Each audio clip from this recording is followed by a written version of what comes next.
Okay, Kelsey, we're finally starting one of our series. You asked, we answered. We get a lot of questions from interested people, other practices when we're lecturing, our current clients, our new clients, that sort of thing. And servicing, taking care of nationwide practices, we see a lot. We fix a lot. So And hear a lot. we hear a lot. So we're going to just jump in and just give you the facts, right? Kind of a real talk. So we have a few questions that Kelsey and I'm just going to have fun answering. So, Kels, I'll ask you the first one. The first question is, can you share some of the worst marketing mistakes you've seen dental practices make? This is a fun one. This is a fun one, and the list is long. So I'm just gonna kind of list out just a few of the ones that I see on a regular basis. I'd say the biggest ones would be failing to target the right audience, trying to just cover everyone, to be everything to everyone. Another one might be just overlooking or not even understanding or not valuing what local SEO is, and then just relying only on traditional methods. Maybe that's print media, maybe it's mailers, or maybe it's radio advertising, but not being willing to kind of step outside the box and try something new. Yeah, it could even be just something as simpler as not offering online scheduling, not being willing to look at the different tools and the way technology is adapting and changing, and just being too scared to step outside of the box. So let me stop you right there because that was a lot. Let's just break it down a little bit, okay? Kind of for each one, right? So when you're talking about failing to target the right audience, how do they know what the right audience is? Like, how do they target the right audience? Exactly. And that comes down to creating your target or ideal avatar. So looking at your patient base, who do you get excited to see when you look at your schedule? Is it John? Is it Sally? Is it Bob? And that person that you're excited to see come into the practice, that's your target. That's your avatar who you want to get after. So now you look at, okay, well, what does Bob do? What is Sally like? Where do they live? What's their job? What's their demographics? And now you're getting a clearer idea of, okay, so this is the type of people we want to target. That's how we can go after them, because that's what they do. That's where they live. That's what they like. And now you have that avatar. And I think why that's important, what I'm saying when you're setting these strategies up for people, is that those avatars, they hear the messaging right away. You get their attention, they're attracted to the office. And so then they're getting patients that they really like. They're a little bit more quality, and you're just not speaking really vague, right? You're just getting a lot more people biting. Exactly. Okay, cool. Now you mentioned when overlooking or not valuing local SEO. There's been loads of changes on local SEO, dentist near me and stuff. Can you just expound a little bit on that? Yeah, I mean, SEO just as a term, right? It's oftentimes maligned, I guess, a little bit, right? Because there's so many in the industry that just, oh yeah, this, SEO that. And so I think a lot of practices just in general get to the point where either they're jaded, they don't care, or they just don't understand what the value of local SEO is, why they need it, how can it be something that can actually drive meaningful ROI or return on what they're spending back into the practice in terms of new patient growth. Exactly. And I thought this was interesting is, relying solely on traditional marketing methods. And I'll speak to this one a little bit, because when we're looking at practices coming to us that are doing that, like maybe a direct mailer or that sort of thing, or going out into the community and having a sign, up on the baseball field or that sort of thing. We're not saying not to do it, but it's more of doing something more interesting, waking people up, connecting it to the website, connecting it to the digital part of their marketing too. So then if the traditional marketing methods are somewhat working, or they're working okay, we can try to make them worth more, do more, that sort of thing. So that's pretty interesting. A lot of people don't talk about that. And I would say one that I'm talking to people too about is neglecting that patient experience, because people love to hear about wellness, and it's having that front desk, stand up and really warmly welcome and that sort of thing, because that then feeds the whole referral base, internal marketing of the practice. So we can get a lot more lifetime value from the new patients coming in if we're really helping them to like re-look at your new patient experience to make it even better or something new, fresh, exciting for the team also. Exactly. And that actually kind of lends into something else I was going to get your viewpoint on, your perspective, is doctors and practices not using storytelling as a way to reach their patients, not using authentic photos or, having videos. They're just relying on stock photography all the time. And I think that's a huge miss. And I know you're on the phone all the time, day in and day out with doctors, saying the same importance of that. So I wanted to kind of get your feedback on. I would say this is probably one of my number one biggest mistakes, because stock images just are not working and video is just too powerful to ignore anymore. And a really cool thing is that mostly your competition isn't taking the time to shoot really good quality video that interests people. So that is a massive way that you could really win in the marketplace. But it's also for trust factor, because people need to know, like, and trust you. They need to see you. And so if we're telling stories, the testimonials, really good video, even about the services, breaking that up, kind of making it omnipresent, omni-channel is huge right now. Not doing that, kind of becoming the thought leader in the area. I would say that that's probably the biggest mistake that, if they fix that one, their marketing and their patient base would massively shift. 100%. I agree with you. And that actually kind of leads into another fail that I see quite often, is just using cookie cutter messaging, right? You have the cookie cutter aspect in terms of stock photography and videos and things like that. Then we have the same thing. Oh, the best dentist or the hot tech technology, and who cares, right? I mean, that's cookie cutter messaging. So that's a huge fail. And that goes to practices that are willing to kind of step out of the norm and really have their uniqueness come through. So everybody's a dentist. Everybody can put a filling in. Everybody can place a crown. Everybody can restore implants. That's not what makes you, you. And that's what patients want to see. Patients want to see your uniqueness. How are you different from the other 200 dentists that are in your area? And to speak to that, the messaging, the photos, the videos, okay, here it is. Here's the sense of urgency, why we're saying this and why it's so important for you doctors. Pay attention to this. Did you know that since 2020, our social channels, audience, eyes, attention have doubled and sometimes tripled? What does that mean as a business owner? There's so much more noise out there, so much more competition. Yes, you have more eyes. That's great, because we can build up your practice. But if you're not standing out, you're wasting your marketing dollars. It's not going to do any good. So please listen to that. I would say that's such a big mistake that these guys are making, that if you could take that one thing away, that is your gold nugget. There you go. There's some to think about. Okay, I have another question here. Do you have a question? Do you want to ask it? Well, I actually have a question. I'd like to go next. So if that's okay, go ahead. Okay. This one's a big one. Okay. So what are some signs that a dental marketing practice or the efforts that they put into their marketing efforts are just simply not working?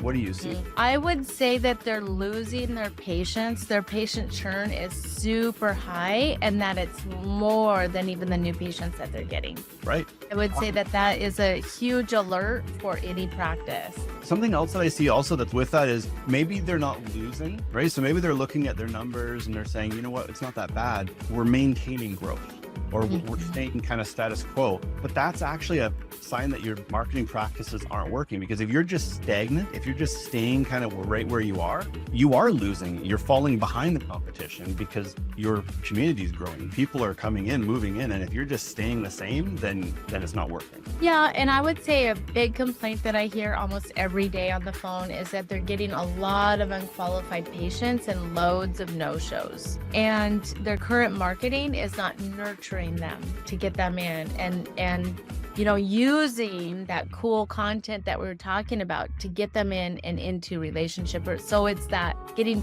way too many unqualified patients and the no-shows, because that exhausts the team really quick. Oh, 100%. Yeah. Okay, I got another one. Let's keep it going.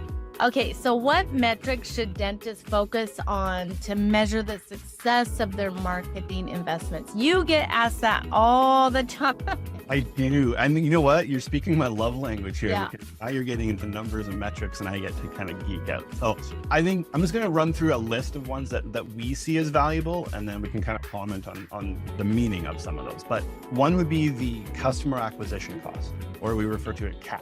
So how much does it actually cost you to bring a new patient into the practice? Not just a lead or not just a phone call, but the actual acquisition cost. And a lot of times practices have no clue. They just, well, I think it's around this, or well, it's probably about that. And they have no idea what the true cost is. Another one is the lifetime value. What is a patient actually worth to your practice? You know, how long do they stay? Do they stay 7 years, 10 years? Because then you can take that annual value, and now you're finding out that if you bring one patient into your practice, it could potentially be worth $5,000 to $10,000 over the lifetime of that patient, just doing regular maintenance care, not even having any kind of treatment acceptance.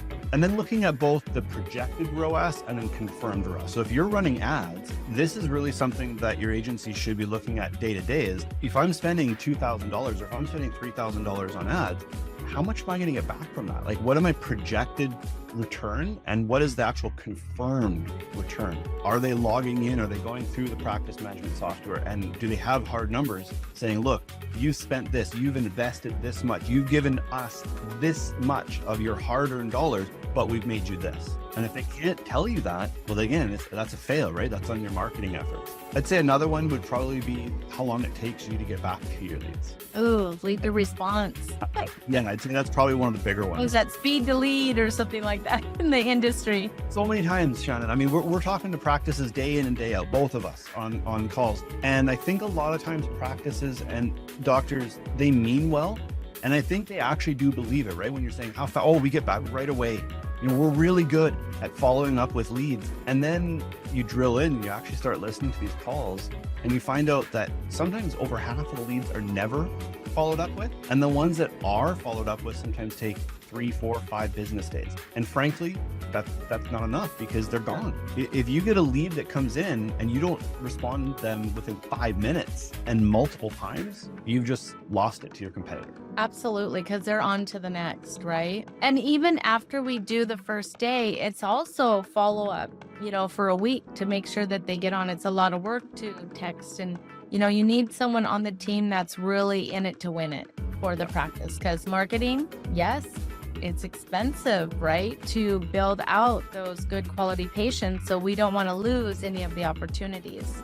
And tell me a little bit about the qualifying rate. Explain what that is. So the qualifying rate is, how many people look at the ads, maybe they interact with the ads, maybe they even get to your landing page, but how many actually go through and follow through of booking an appointment and then show up for the appointment and then accept treatment. So we look at different metrics of being able to actually qualify the leads as they come in based on a survey or based on a questionnaire. So some kind of a list of where they're not just now an interested top of the funnel, but now we're getting them to the bottom of the funnel where they actually want to show up. They can't wait to meet you. They're excited to see the practice and to get to know the staff. Especially for comprehensive or high ticket, that sort of thing. I think that's super important too. Yeah. No. I love it. Thank you. I got another question for you though, Shannon, because you're going to have most likely every day on sales. So you're talking to these doctors, you're talking to these practices. So, maybe they've spent it in the past. Maybe they talked to other agencies or they're with another agency and they just had poor results. So what would you say to them if they're skeptical about investing into marketing? Well, I say to them one of my very favorite Henry Ford quotes, because he was a go-getter and he built a huge business and he had a lot that didn't work out for him. And then it finally worked out for him. And one of his famous quotes is, failure is simply the opportunity to begin again, but this time more intelligently, and that's where we love to educate. We love to show, what's going on with strategy before tactics, and our metrics are so important, and how we can make our doctors different. Because I feel you, honestly, I started in dentistry in 1987. right? As an assistant, then, front desk, and I marketed everybody, started my marketing agency. But I would say going to the dentist, it's a hard pitch. People don't love going to the dentist. You know what? Don't say. They don't love choosing another marketing agency. So I'm kind of in both. I'm able to market the dentist so well because I get it, because it's also the doctors coming on and they don't know. They're so frustrated. They're just wanting, this guy was so nice. I mean, there's dentists that are so nice and they do terrible dentistry, but boy, was he a nice guy. It's the same with marketing. Yeah, they were nice and stuff, but it's the results. And to be completely 100% transparent, with social channels doubling, right? Competition, AI, everything, it has made marketing more expensive with less ROI. Yeah. So you have to do this intelligently because you don't really have an option. Like, you need growth into your practice, right? And that's where we have implemented our metrics systems, our funnels with nurture systems. Like, we're talking about our wins and what's happening to the doctors every single day. So our 50 team members, they own our doctors' successes, because it is, difficult to do run a dental practice day in and day out with the team, that sort of thing. Same with that. So that's really what I tell them is, you have to, I want to show you exactly what we're doing. I want to give you the metrics, a dashboard, a CRM, everything that you can see. That, how do you really want to see your patient growth? And we need to prove that to you. But we also have honest conversations you want 100 new patients, that's going to cost you. I mean, average is around 20, 35, that we can bring that in, but we know kind of what levers to move for them. So I totally get this skepticism. I do. And there's been so many changes with human psychology, that now you have to do video. Now you have to get in front of them. There's other foundational pieces that if we set it up correctly in the beginning, even though it's a little bit more costly, that they're going to win. They're going to win, right? I mean, is there anything else you would add from hearing these conversations yourself? Yeah, there would be. I mean, you're right. So the yellow pages are dead, right? Gone are the days where you can just, lift through the book, and if you're an A, then you're a B, and then you're going to show up first, and that's who they're going to choose. Because now people need multiple touch points. They need to see you more than once. And I think when you look across the spectrum of the most successful practices, yes, one thing in common, they've made mistakes. And when they make the mistakes, they don't just quit. They don't just throw a tantrum and say, well, I wasted my money and it didn't work. No, they learn from the mistakes, right? So that's really what sets an elite practice apart from someone else, is that they learn from their mistakes. They know what didn't work and what does work. And now they've taken what does work and they've made it even better. And they've gone all in. And you know what? It's not just practices, it's business. Every business goes through that. And they're running the business. We're running the business with them, right? And jumping in there together. And one thing I do is, we make sure that the contracts, they don't feel locked in if they're not getting the results, after 90 days. That helps them.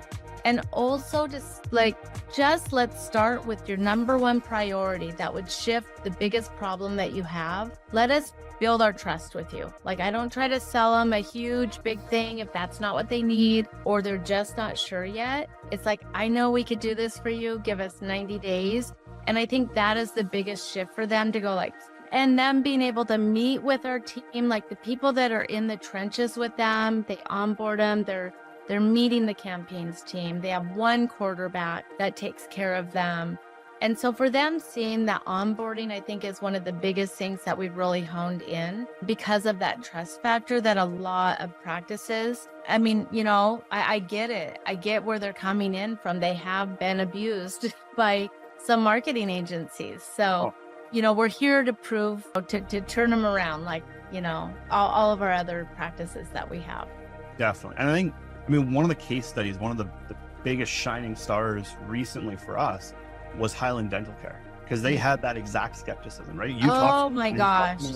They had been burned beyond belief by Yes. other agencies. And so of course, yeah, they were very skeptical. And yet because they chose to invest wisely in proven strategies, into taking proven steps, well, they've already been rewarded. I mean, it's a brand new site, but they're already up, well over 300% in their organic traffic from their previous site. That's right, baby. Go team. Aspect of things for that. Right. And their funnel, all of that for their 3 locations. That's a great example. And it took many conversations for him to build that trust, because he's wickedly smart about marketing too.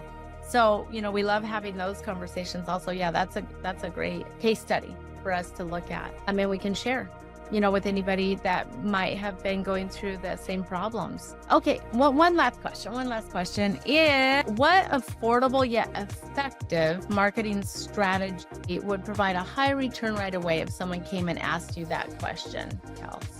That's a fantastic question. And there are hundreds of tactics that you can use. I would say we could narrow it down to 3. Yeah. 3 things or 3 items that are guaranteed that they're going to bring back a return.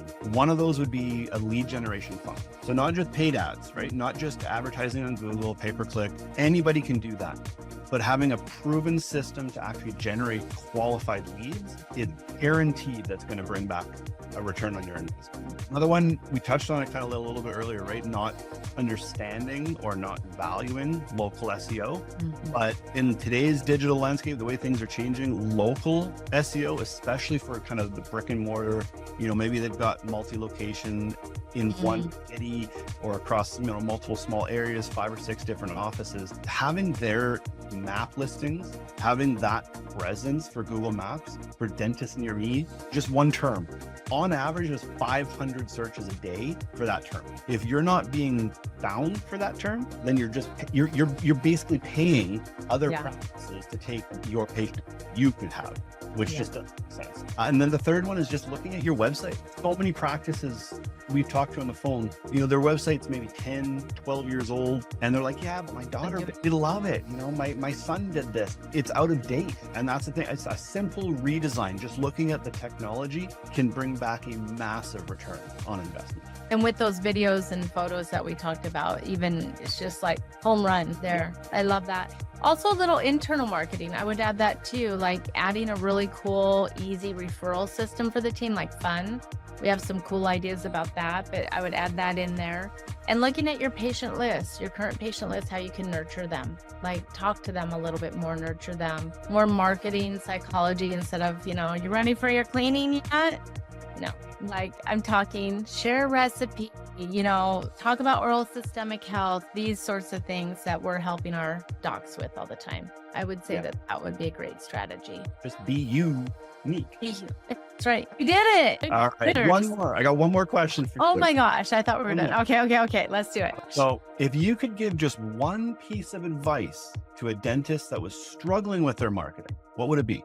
What would you advise them? Normally, when they're struggling, it's because they do not know where they want to go. They have not created a strategy to get them there. So they feel like it should be working. They feel like it's not working, but they don't have any numbers. They don't have anything to back it up with. They don't really have a plan. So the first thing that I would do is sit down and do a SWOT analysis. What are your strengths? What are your weaknesses? What are your opportunities? What are your threats? So then we're looking at what are they doing well? Pour a little gasoline on that to help them along. What are they really sucking at and we need to blow up and redo? You're like, no, that didn't even work in 1997, sir. So let's get rid of that, right? And so we would have to step back and help them set their strategies, their targets, their goal. Otherwise, they will absolutely remain frustrated and not get the results.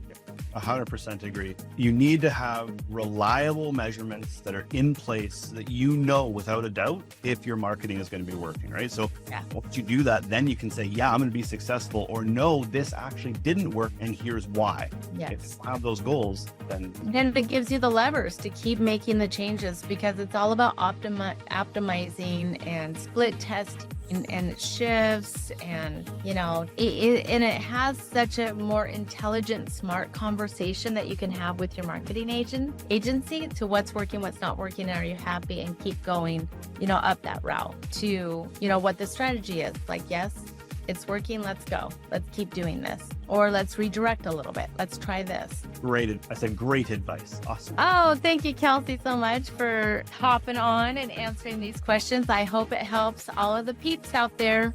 We'll have more questions, I'm sure. Yes, we'll be back with matching outfits.